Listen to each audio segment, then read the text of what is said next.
Hey guys, and welcome to my Fire Emblem 7 draft. So, if you don't know what a draft is, it's basically just a group of people pick units uh, from Fire Emblem, and in the end, everyone ends up having different units, a different team, and some people just do it for fun. But in this playthrough, I'm just gonna try to get as low of a turn count as possible. And compete with other people who try to do the same. So in this first chapter, it's pretty straightforward. I just move Lyn, don't worry about attacking the brigand that's in the middle of the map, because he's just gonna kill himself on the enemy phase anyway. So yeah, it would have been possible to shave off another turn off this chapter by just getting a crit on the boss, but I'm not really willing to abuse RNG or restart a million times to get that 1% crit. So moving on to the next chapter, let's see. Yeah, I just do pretty much the same thing. Just move Lyn as close to the boss as possible. Not worry about the enemies at all. Not gonna waste any turns just stopping by enemies. Instead, I'm just gonna move Lyn, let the enemies attack me on the enemy phase, and use vulneraries in the meantime so I don't die. So yeah, I get a nice crit there, but it didn't really matter. So yeah, just move Lyn there, because that's gonna allow me to attack the boss on the turn after the next turn. Lyn gets a second level up. She gets 2 level ups of strength in a row, but unfortunately that's gonna be like some of the only strength level up she's gonna get in this whole Lyn mode. I think she finishes the Lyn mode with 8 strength, which is pretty shitty, and she finishes at like level 12. So yeah, that's really not very good. But at least these first few chapters are gonna be going pretty well because of those 2 strength levels. So yeah, gonna finish this chapter in 5 turns because gonna attack the brigand and then he's gonna kill himself on the enemy phase. And that's that for this chapter.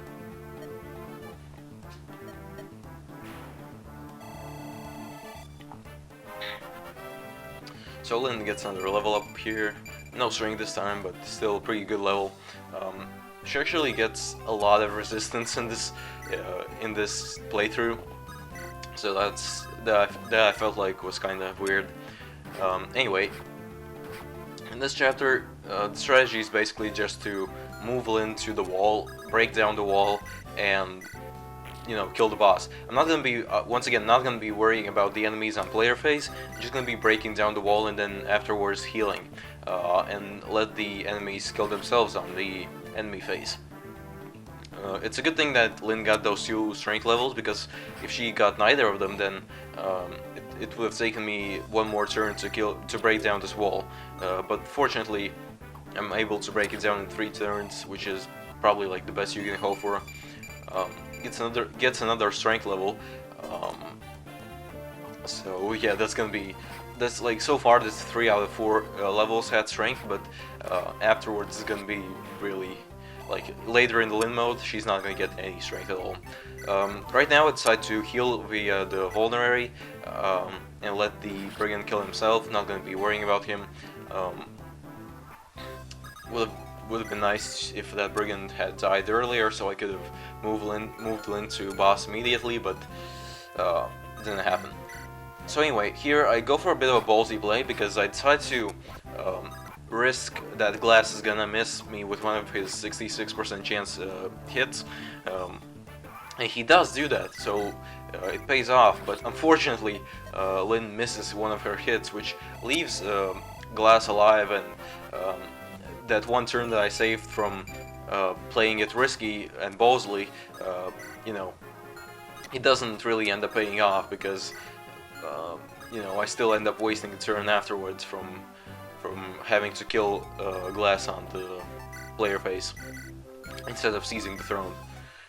So in this chapter I finally get my first drafted unit, which is Florina. I'm obviously not going to be worrying about the house where Will is, just gonna move Florina up north, and Florina is probably gonna be my most important unit in this whole draft. I think Florina is probably.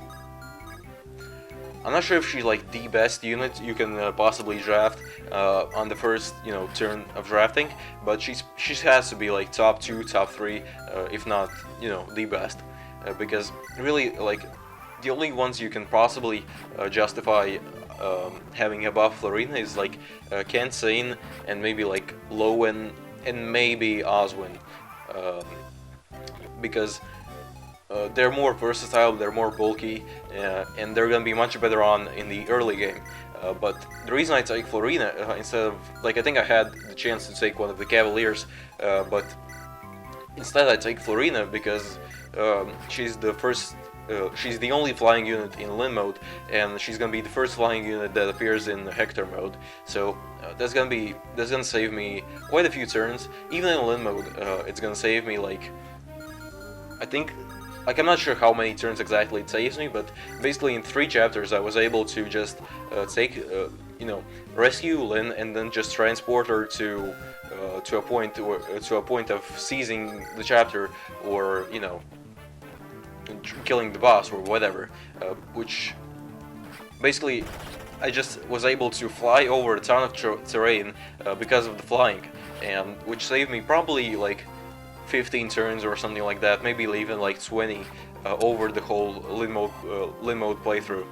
So I think Florina was definitely the best choice I could have gone for. Anyway, in this chapter, I moved Florina up there, and even though it seemed kind of risky that I, engaged the Brigand, which is an axe user, with Florina, I decided to go for the risk because it's important for Florina to get as much experience early on as possible. She's gonna be really important later on, and I want her to have as high stats as possible, so that she can kill enemies easily and become a good Juggernaut. Which Juggernaut basically means that she's gonna be able to solo a lot of the parts of the game. So yeah, at this point only the boss is left. Lin is not going to be able to kill him in one turn, so I decide to give her a little hand from Florina, and just do some chip damage against him. So yeah, there's the bit of dialogue. I used the vulnerability on Florina, even though it only heals 3 HP. It's still worth it because that allows me to live and deal counter damage. So now Lin can just kill the boss by her own, don't even have to use the Monicati. I could have possibly, hoped for a crit from Monicati and killed the boss anyway, but it's much safer to just use a vulnerary and, do some damage with Florina. Anyway, on this chapter, this formation that you see right here, well, in a second, yeah, right here.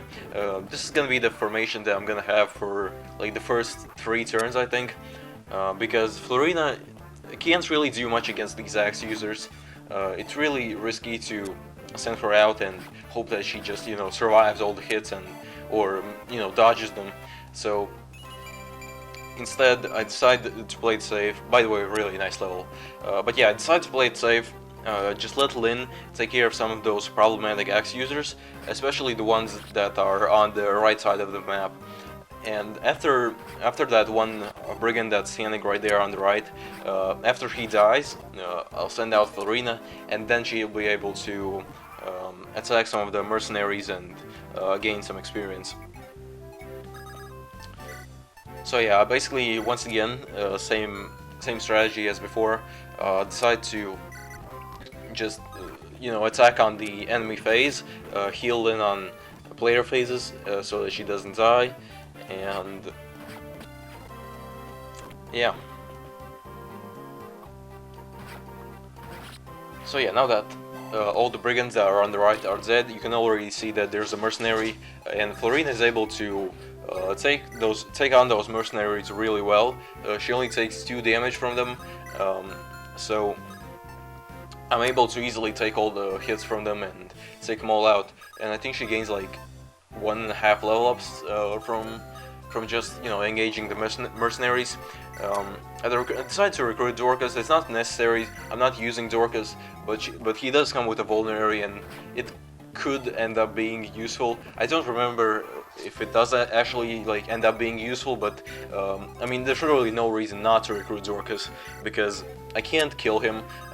Like it takes a crit from Manikati or something like that for Lyn to kill Dorcas, so I can't really, you know, like there's no reason not to recruit Dorcas. Basically, I can't kill him. No reason to just leave him there. So might as well just recruit him. So not really much else to say about this chapter.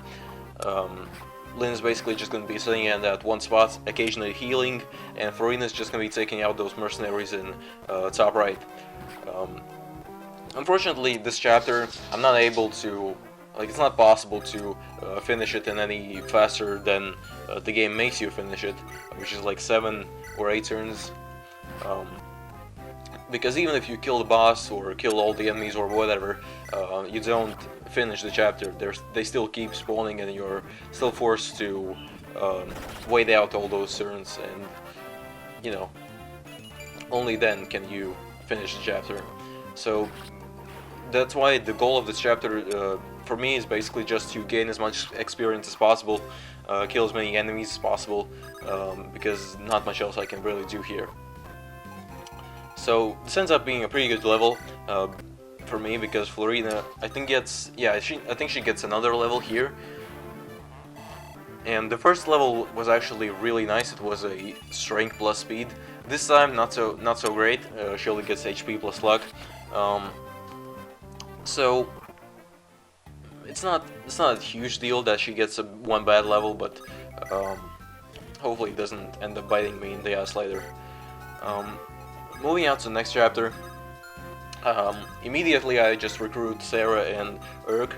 I guess you could argue that maybe like not recruiting them would allow Urk to, you know, just do whatever he wants, and maybe kill a couple of enemies, or you know, just one enemy.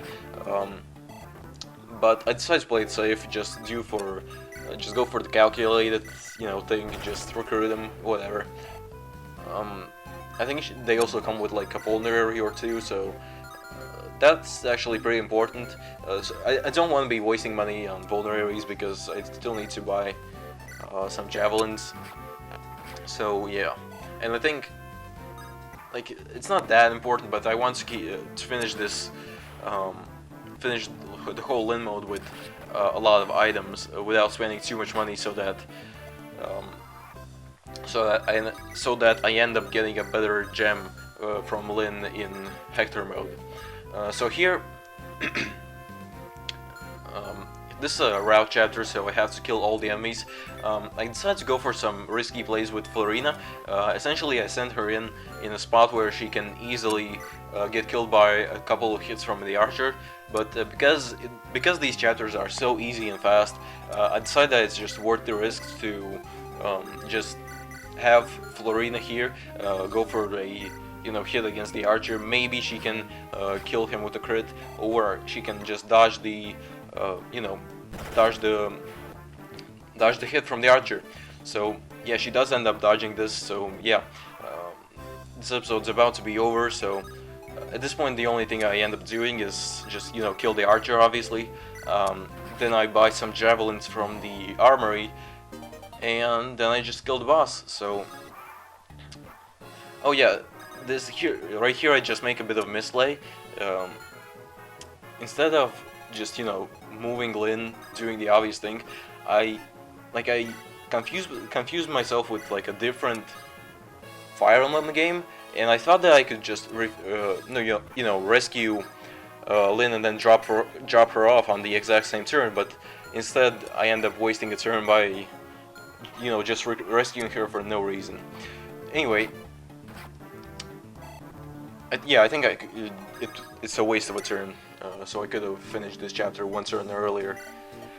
So yeah, just buy a couple of javelins here, sell a vulnerary, so you know I can actually hold the javelins, and kill the boss. Yeah, 7 turns, could have been 6, but you know, whatever. I'm not gonna super try hard this the boss dies, and that's it. Thanks for watching. See ya.